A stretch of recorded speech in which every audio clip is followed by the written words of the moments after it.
Let's see, what is this going to be? Greetings, this is Cal Cat of the Cal Cat Show. I have just watched one of those Doomsday documentaries. It was a National Geographic Sci-Fi Channel, Science Channel. Well, it was sci-fi, but it was a Science Channel thing on from last December called Evacuate Earth.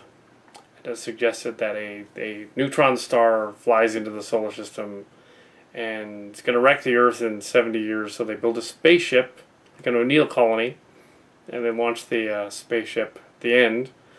They build another spaceship. This one's built on the Orion thing, that idea of the nuclear bombs under the ship that propel it to space.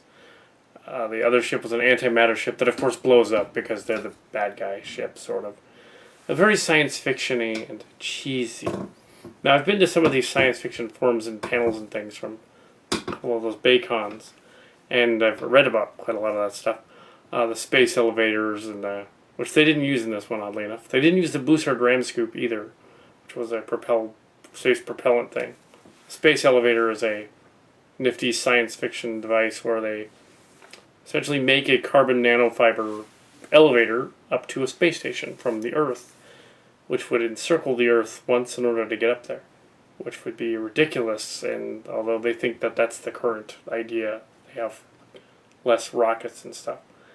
And yeah. Well, at least they addressed in the show that they can't really have use rockets, regular rockets, because that really wouldn't work.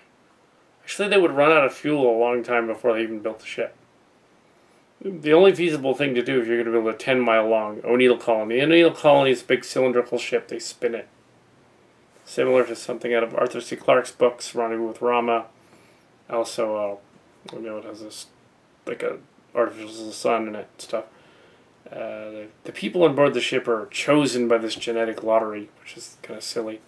I guess that makes a certain amount of sense, but they can't avoid mental illness or anything like that. I guess they could try to screen that, or other or pathogens killing them, or when they get to the alien planet that they don't know about, which orbits Bernard's star, which is even more ridiculous.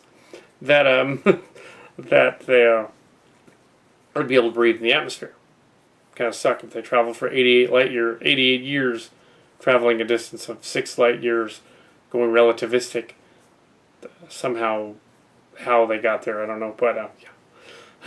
At least with Star Trek and with some of my science fiction stuff under my regular name, Adam Brown, I just came up with some kind of hyperspace hyperdrive, because otherwise it's like, you can't. Rocket power isn't going to do it.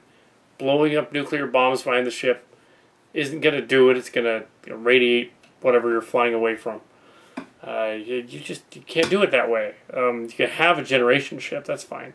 But you'd actually be safer building several generation ships all together and having the whole lot of them go out into space to do that. Build several of them. Also, an ONeil asteroid, like in the Trek books, wasn't exactly right. It's not an asteroid, it's a big cylinder thing, so you can spin it. So anyway, and of course the Dyson engine, the nuclear bomb engine, would be inefficient in some respects. They kind of got to come up with fusion technology if they're going to build a spaceship like that. Kind of a fusion, and that's going to be your Soviet impulse drive, like Star Trek. And then they got to come up with a way to bend the fabric of space-time so that they can go warp drive or hyperspace, because otherwise you're never going to get there. And Bernard star is a bad choice. It's an M-class/K class, a dwarf star, smaller than the Sun. It'd be like trying to land on Gliese 581, which is a little smaller than Bernard, even though there's a planet there. And I don't know if Bernard's star actually has planets. It probably doesn't. So there you go. But in science fiction, why not?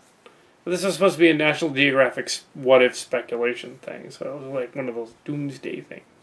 I thought to kind of make fun of it. So I did. Around, we were gonna do something like that. We were gonna do a slow boat story where they had this other ship that's faster finds the slow boat coming toward that's been on this planet for years, and somebody's done that, something like that before. But I was gonna do one. It's gonna be a Star Trek, but then it devolved into something else. Yeah. So it's all very interesting, but I think a space elevator is not practical. And rocket propulsion is definitely not practical. And if the human race is ever to survive its infancy, it has to settle the colonies on other planets outside in the solar system. And to do that, we have to master gravity and we have to master energy, or vice versa, or together.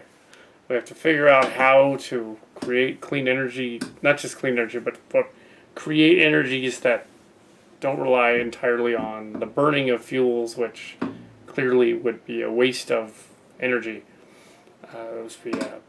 Antimatter's weird. So there you go. There's my review of the cheesy Earth 2 thing. Yep.